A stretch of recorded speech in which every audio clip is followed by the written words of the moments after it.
আজ ঘুম থেকে উঠেই বসে গিয়েছি কাজে। হ্যালো এভরিওয়ান, আমি জ্যোতি। আজ সকাল সকাল ব্র্যান্ডকে একটা ইনস্ট্যান্ট ভিডিও পাঠানোর ছিল, তো কাজের ফাঁকে মা একটু কতিলার জল দিয়ে গিয়েছিল। আর আজকে সকালে চা খাওয়ার কারণে ব্রেকফাস্টে আর কিছুই করিনি। তো তারপর আমার একটা পার্সেল এসেছিল, যেটা সোনাই আনবক্সিং করছিল। আমি অর্ডার করেছিলাম এই দুটো সানগ্লাস। তো তারপরে একটু পড়তে বসেছিলাম, কারণ আমার এখনও একটা এক্সাম বাকি মিডিয়া সায়েন্সের, তো সেটাই একটু পড়ছিলাম। তাড়াতাড়ি সমস্ত কাজ হয়ে যাওয়ায় আজকে তাড়াতাড়ি স্নানও করে নিয়েছি। আর আজকে লাঞ্চ একদম সিম্পল ছিল।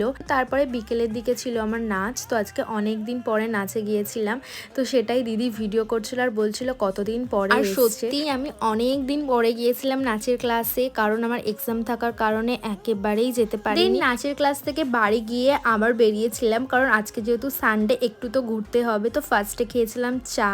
আর আমি বাইরে বেরোবো, ফাস্ট ফুড খাবো না, এটা তো একদমই হবে না। তো আজকে এইভাবেই আমার কাটলো দিন। বাই।